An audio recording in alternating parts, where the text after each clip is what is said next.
தாண்டிட்டீங்க.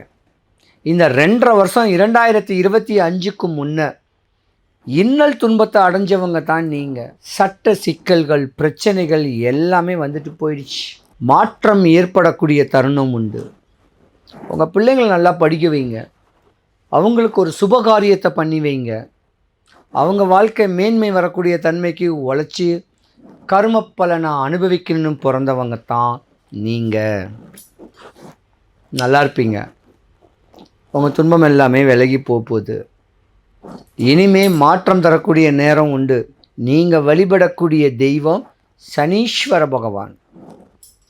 என்னைக்காவது ஒரு நாளைக்கு பொலிச்சலூரில் இருக்கிற சனீஸ்வர பகவான் கோயிலுக்கு சனிக்கிழமை அன்னைக்கு சாயந்தரமாக கோயிலுக்கு போங்க. அங்கே போக முடியாதவங்க சனி பகவானும் முருகக்கடவுளும் ஒன்று. ஒரே காரகத்தன்மை, ஒரே குணாதிசைகள்.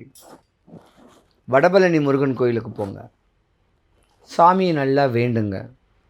நஷ்டமாகக்கூடாது, கஷ்டமாகக்கூடாது, அவமானம் அவப்பேற்படக்கூடாது. படித்து நல்ல வேலை, திருமணம், குழந்தை குட்டி, வாழ்க்கையை ரசித்து ருசித்து வாழணும்னு வேண்டி ஒரு நாள் சனிக்கிழமை போயிட்டு வந்தீங்கன்னா கூட, இல்லை செவ்வாய்க்கிழமை போனால் கூட உங்கள் தேவைகள் எல்லாமே பூர்த்தியாகும்.